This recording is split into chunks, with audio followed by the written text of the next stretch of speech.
I don't make it the importance and I don't sell to that customer for their lifetime, Healy Brothers might not exist.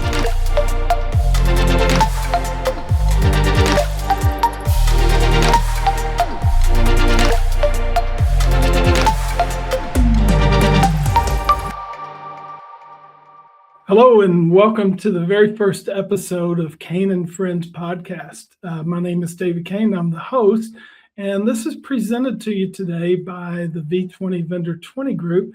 Jay is the Chief Marketing Officer of the Healy Brothers Automotive Group, and they're in the Hudson Valley of New York and have 11 dealerships, and we'll probably learn a lot more.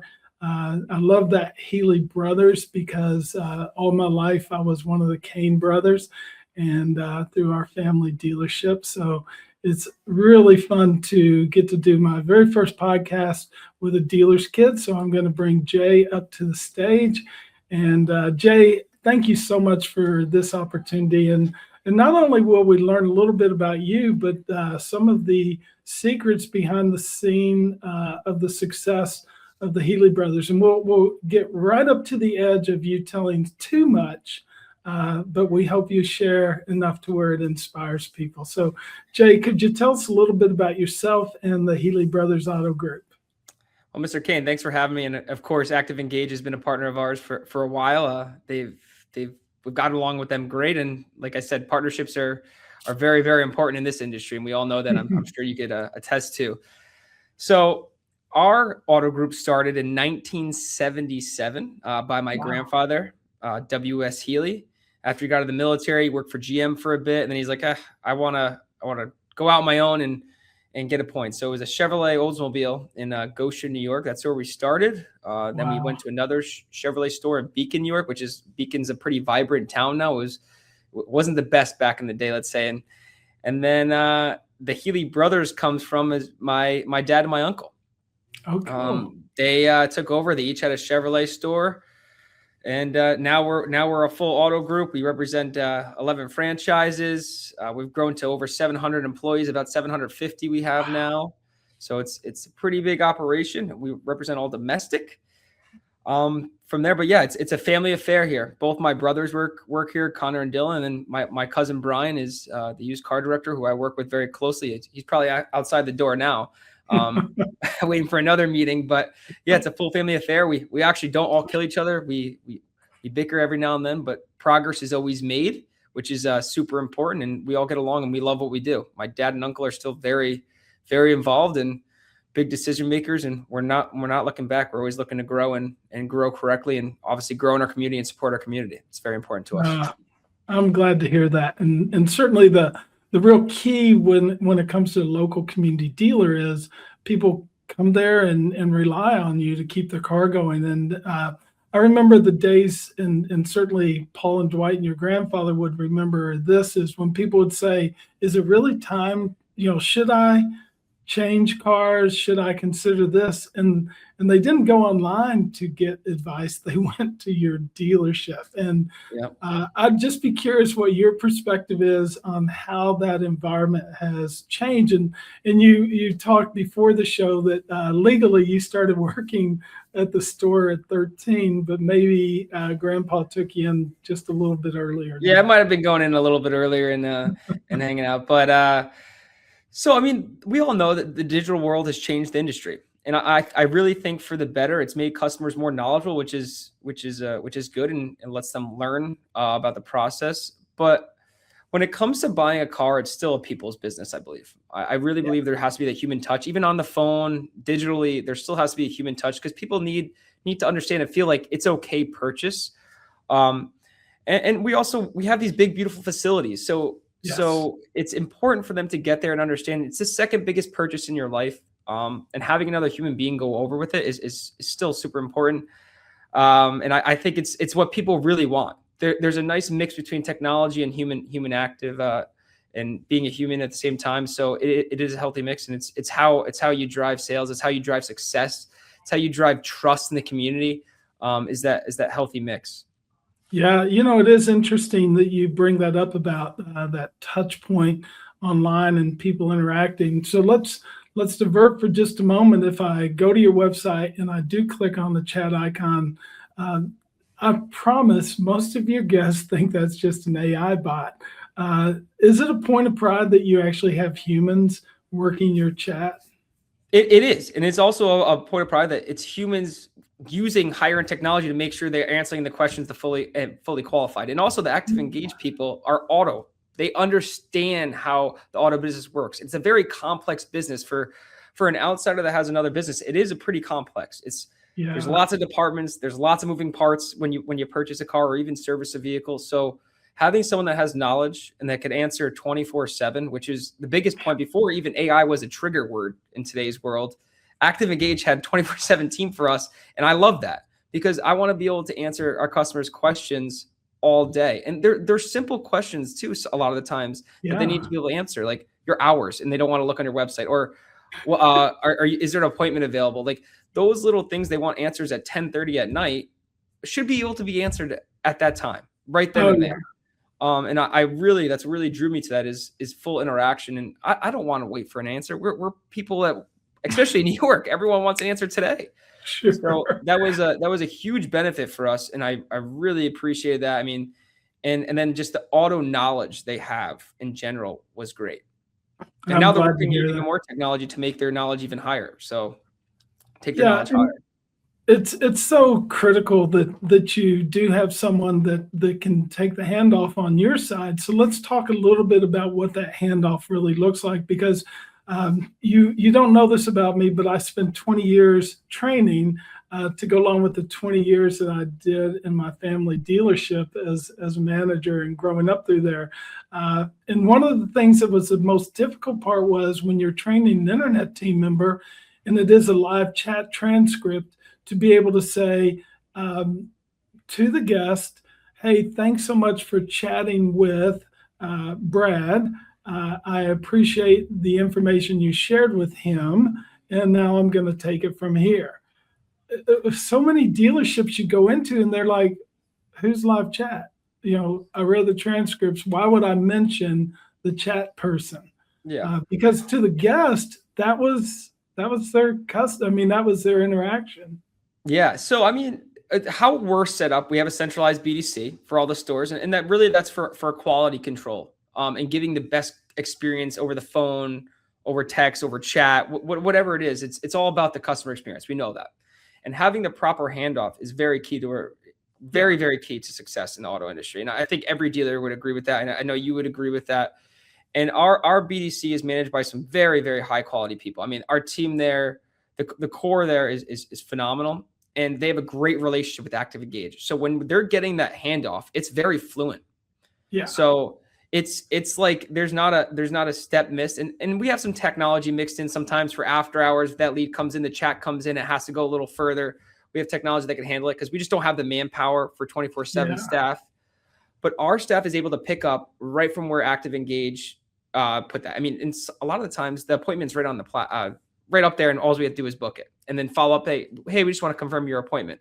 But we have all the knowledge. Everything comes in properly from that Active Engage team for us to really have success in handling that customer. When they even get from the BDC, we confirm the appointment to in-store. It's very fluent. And that's so important. We don't want to start from point A and be like, oh, who are you?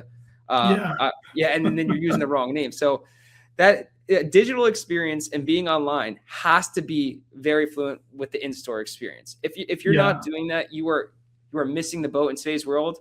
And the customer's gonna be like, oh, like you're losing trust right from the start. Like, what is this company using? Like, are they using companies they don't trust, or why aren't they handling it, kind of a thing? So that perception to customer really, really matters. And it's super important to us. And do we do it perfect 100% of the time? No, but we're striving to get better. And there's things where we go back to Active Engage, like, hey, we'd like to tweak this a little bit so we can get it. And Active Engage is always like, all right, let's do it. Let's make it better. If that's the way you want it done, let's do it this way so we can work. And that's why partnerships are important as well. Yeah, you got to have that back and forth. You're only going to get better if you give each other feedback. Yeah, as I talk to you, I have just this inherent kinship because I feel like you all really care about that customer experience. And if being from Kentucky, if I travel to New York, I'm prepared. Ironically, next week I'm going to New York City to go to a show and such. That's what people think of New York, right? Hudson Valley's a little different, Yeah, would be my guess. absolutely. And your customers have different expectations. So let's talk about those family discussions about the customer experience. What goes into it? Here's the last day of the month. You're taking the time to be with me.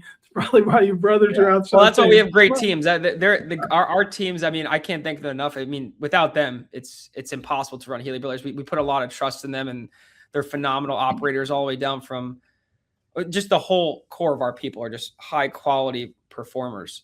But to give a little geographical idea of where Hudson Valley is, it's about 60 miles from New York City. It's actually small niche communities. It's not like we have millions of people. If you go 30 minutes closer, yeah, Westchester County, you have North Jersey, which is there's millions of people.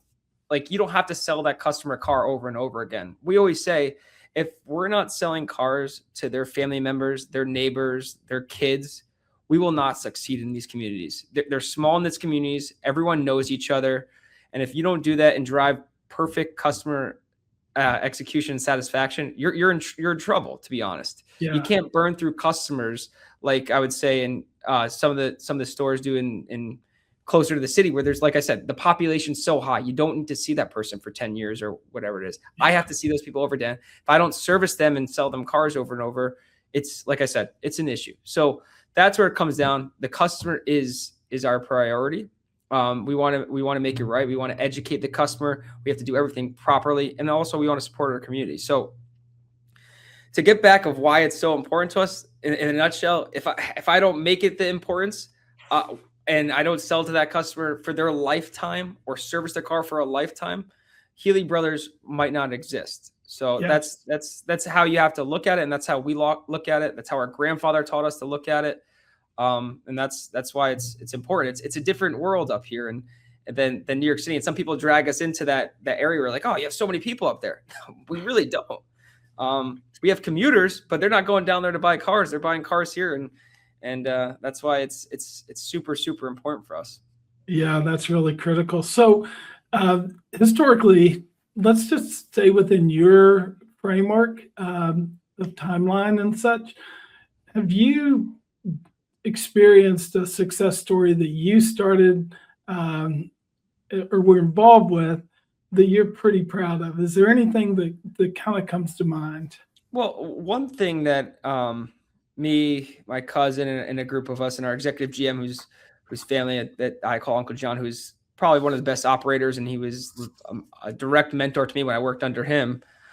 So then obviously my dad and uncle working for them is like they're some of the smartest people I know.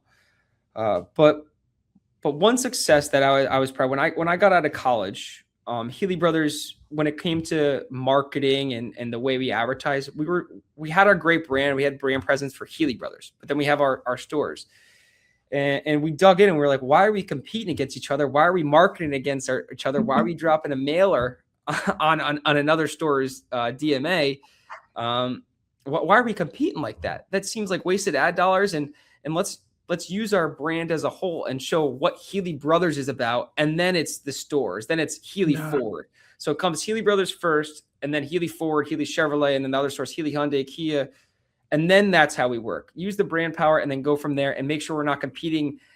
I shouldn't say competing. We want to compete against each other, but making sure we're not marketing and spending dollars that are not necessary or trying to price lower than the other store. Let's build value in our brand first. And that was a big step. And we changed a lot of things, and we market from a group level first, then it goes down to the stores, and we still take care of the stores. And that's why you see we have a group website as well, which is almost as much traffic as our other sites organically combined. Really? So we've done a really good job there. And it's not just me. It's a full team effort. We had a full buy-in from our general managers, and they truly believe the power of the Healy brand, which is awesome to see. And it's really fulfilling. So that's a pretty high level accomplishment I think we had over the last decade. And a lot of groups have trouble getting there because they want the operators to operate, and sometimes they don't believe in the bigger value of a brand. But we did, and it seemed to work very well. And then I would say the most important thing I thought we were able to do in the last 5 years is we put together our own foundation. We tried for time, And that the meaningful of that and what that's driven for us, the Healy Brothers driven to give, I don't think there's much more fulfilling than that. And my dad was like, when we finally got it done and what we could do for like last year, we did Make-A-Wish, and just to see those kids, that their lives changed in the Hudson Valley was phenomenal. My dad goes, I mean, I don't know what better accomplishment was in my career. And for a man that's been in his whole life is, it's pretty meaningful. It touches home, and it really gets people to not just look at Healy, but you're changing lives, and it's local lives, and the community could really rally around that. So that was probably that's probably a serious accomplishment. I think any of my family members would say the same. Even my grandfather would say the same, and he's 94 years old today. So that's that was probably a really big one for my family, and also the group and our employees. You could tell it touches home with them. Yeah, boy, it sure sounds like it. So, yeah, when you think of the local dealership, and then you see these big organizations that are, I guess, the publics and stuff, and they give. I mean, candidly, they support communities and things of that nature. But when you see that kid and the parents and the families appreciating what you do, that's the essence of it. And you see on the weekend, I mean, there's one, dealers are always the biggest givers. I mean, the stats, I forgot the stats, but dealers are usually always the biggest givers in their local communities. But there's a difference between giving and acting, and having a role. Say, when for instance, this weekend, we sponsored just Montgomery Little League baseball, which is a little town by us. A bunch of our employees' kids go there, and we're going to go show up. Like, we're going to go there and just be part of the parade. That little bit of just showing up for a community, or doing a trunk or treat, or whatever it is, the difference of acting and being there, or going to the food bank. We've gone to the food bank and helped fill orders. So, and we have Test Drive Tuesday now, which we donate every Tuesday to the food bank of someone just coming in to test drive. So those little things of actually taking action and getting involved instead of just donating is even more fulfilling. I recommend all dealers to do that as well. Money is important. It does change a lot of lives, but actually going there and being present is pretty fulfilling as well. No doubt. It's interesting. And you triggered a thought in my mind. I used to go to the grocery store, and we'd see the mechanics wearing their uniforms, and they were proud of it. And I bet in your community, the way you all participate and give back, your technicians and the people that work with you are proud to say that I'm part of the Healy Brothers organization. Yeah, I would say they are. I would definitely say that they are proud to work here. They love working here. I mean, they mean the most to us. They know we'll always have their back. We'll step up for them no matter what. When it comes to family, there's nothing really we won't do to support them. And I think they know that. They definitely wear it proud. Also, we might be making too much gear, so they might be wearing too much gear where they only have Healy gear at their houses now. So that could be an expense issue if we're creating too much gear. But because I know we have a lot of Healy gear out there if you guys ever want any. It is. It's funny going back to your dad and your uncle. My dad, who lived to 94, he used to go visit our other stores, and of course my brothers and I were talking all day, every day. And Dad would come back and he'd say, "Oh, they're crushing it down in London. They're killing it at Nissan store." And I'd be like, "It's so slow here." And of course, I'd call down there and they'd say, "We're doing terrible. He told us you were crushing it." That's great. Love that. I bet that's a fun family dynamic. And I'm curious, does that carry forth in your place? Yeah, we're like I said, we're all competitive. One of the funny stories, my grandfather, when he used to come back and walk in, he'd pretend like he was a regular customer. And if someone didn't know, even though he has his like plaque as our founder in most of our stores, people would come up and try to up, and he'd go long. He'd waste 30 minutes of their time at a store. I was like, "Grandpa, we're somewhat busy." He's like, "Well, I was wanting to see how he performed today." So he still cares. He's still that dynamic's always still there with competition, and also he gets the numbers every day. And if he sees something he doesn't like, he's on the phone with my dad and uncle instantly. Oh, yeah. He'll call my brother, who's running our new Chevrolet Cadillac store, Dylan. Like, "Oh, how is the month ending up?" I wouldn't be surprised if you already called him this morning. He's up at 6 a.m. waiting for the reports to come in. And we still have that family dynamic. There's always a finger on the pulse, and it's not just it's work. It's like in our blood, I guess you could say. And we just care that deeply of progress, because it's not we're supporting 750 potential families in our local community, which is a lot of people. And that matters to us of how we succeed and how we grow to give them the best opportunity in life. Our team members. No question. So we couldn't do a podcast without the dreaded AI conversation. Oh, yeah. So biggest trigger word of what? It's going to be the biggest trigger word for the next decade, probably. I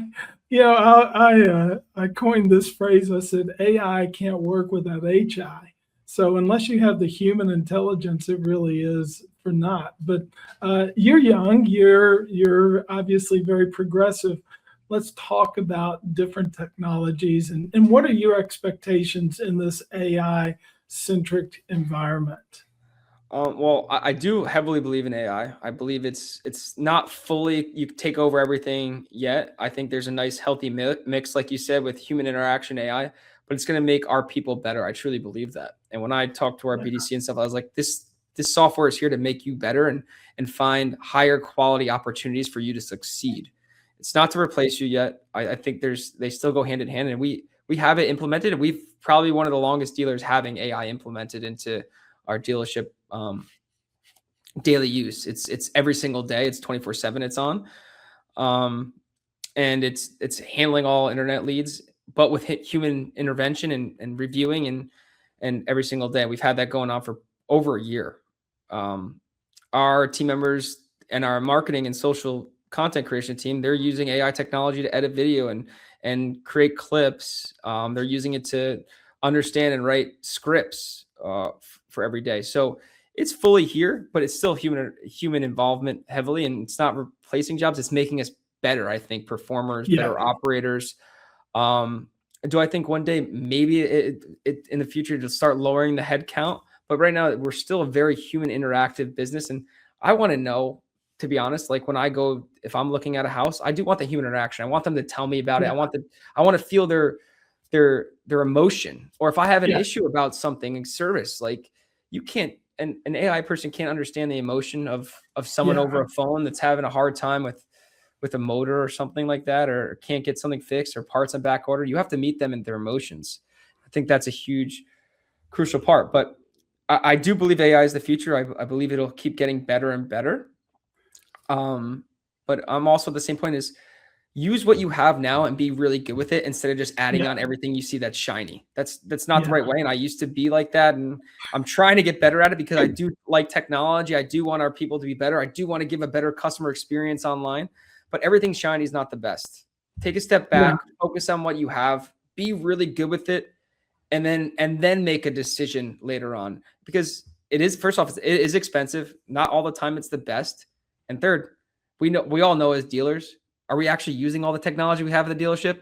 Just because it's shiny and blue, we're like, oh, let's sign us up right now. So those are the things I really take into account. I do enjoy looking into the AI companies, how it could help us and make us better. But it is a nice, healthy mix to make our people just better performers, and making the experience that much better with knowledge goes a long way.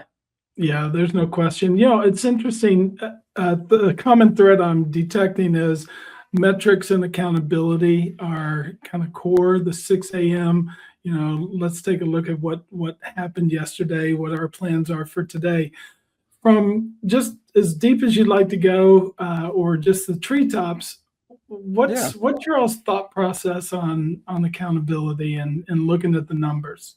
Yeah, I mean, so accountability is important. It's hard metrics when it comes to handling leads. Obviously, every lead is kind of different depending on where it's coming from. So you're going to have all over the map, whether it's coming from KBB or Auto Trader, which high volume but low conversion, or say from our website, which is a good, and they're on the calculator and they send a digital retailing lead, that's high converting. So they're all over the map. I mean, we have certain goals I think in line, but I think that always the goal metric, I think in the industry is 15 to 20% is on converting. Chats are high. And I think where our group is high, it's because the interaction from one team to another and making it fluent is why it's so high. So yes, I mean, active engage, I'm pretty sure for the last quarter is over 70% of converting there. So, and that's getting people in, having conversation, and then appointing them. So our show rate is high on that. we're answering the question when they're talking to us. We're not waiting to the next day, which is huge. We Yes. know when people wait till the next day, they're not going to answer. They're at work, they're driving to work or having a cup of coffee, or their kids are running around the house. Yes. So those people are engaged, and then active engaged, handling it the right way, it gets passed over, and us being able to handle it. It's a high converting lead. It's not even a lead source. You're interacting with that customer. It almost feels like you're talking to them. So it works well for us. And it's, like I said, it's the highest converting source we have, but I think it's all about the partnership and us working together to make sure that experience is good. And when it comes to metrics too, you can measure all you want, but if you're not listening to some of the phone calls or reading some of the interactions and seeing that experience, that almost matters more to me is how we're communicating with the customer and what it sounds like. Are you meeting emotions? Are you just being like a robot? That matters just as much as they're converting or whatever it is, because like I said, every lead source is different. Every phone call is different. Is someone talking to 7 different Kia stores or whatever it is? So of the quality of that experience and how they sound and how you're talking to them is just as important as your metrics. Yeah. And it's the buyer is on an individual journey, and it's not like they gathered at the coffee shop and said, hey, let's all go buy a car at Healy Brothers. They all have different needs and wants, and you have to reflect on that. So let's talk about young Jay. So if you were looking back and saying, hey, you're getting ready to embark on this automotive career, what do you wish you would have known, and what advice would you give to young leaders that might be listening to this? So first off, listen. I don't think I was a great listener. I mean, probably not a better listener. I'm trying to get better at it. And sometimes I can be too opinionated. So that the ones listen. And then the next thing I really learned, and I was re-put into me when I heard it again we hired Dave Anderson for our group for teamwork and building and mindset. So we did have him. And then sorry, another I thing. had to interrupt for just a moment. I literally sent a Dave Anderson video to a friend today who was dealing with a personnel issue. He comes a couple times a year to our group. So he really helps with mindset, understanding, and then he's Mr. Accountability. It gets the people back in the right mindset that, hey, no poor me, you got to take it on yourself. But I would say another thing, especially coming up with a family business, there's a lot of pressure on you and then trying to become a leader and trying to be what for your people. And I'm 3rd generation. We all know that's not the best in the auto industry, what the numbers say. So another thing he brought up and something that every leader should understand, pressure is a privilege. It being hard is important, and it's okay. Putting pressure is how you get better. It's how you become the leader you want to be. And I can't harp on that enough to some of the young guys in our content team. When we have to hit deadlines, like, pressure's okay, or trying to hit those numbers at the end. Pressure is important. So you push your people harder. It's okay to push people. It's okay to have pressure on you. It's only the way you get better. And then the third thing I would say is we try to be good at so many different things. Be more focused. Focus on 1 or 2 things, or just on one. Be really, really good at it. Being okay at 10 different things is not going to help you succeed.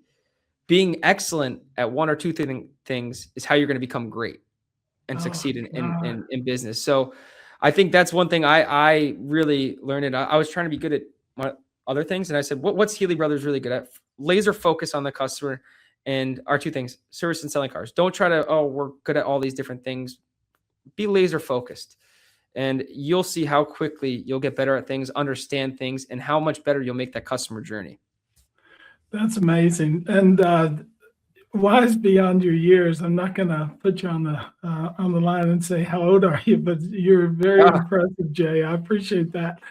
Jay, if somebody said, I'm just going to skip to the end of this interview and I want to know what he wants me to know, are there any key takeaways that you'd like to really condense your thinking down to? So, I mean, metrics are important in business. We all know that. That's how you stay on top of it. And I know we discussed this, and obviously we're not-for-profit dealerships, and you have to make money. But if you take care of that customer, it'll work itself out. Just remember, they're super They're super important, and every customer is different too. You have to meet them where they are. If they're on digital and they want to do business there, you do business there. If they want to come in the store, you do business there. If they want to have a hybrid of start working it, come in and talk to you about something, you do business that way. If they have not the best credit, you help them find a way to reestablish their credit and have that car, because they've been through some hardships. Everyone's gone through stuff, but they need a car to go to work to reestablish themselves. So those are some big things to take in. But one other thing that my dad always taught me, you don't want to be the smartest in the room.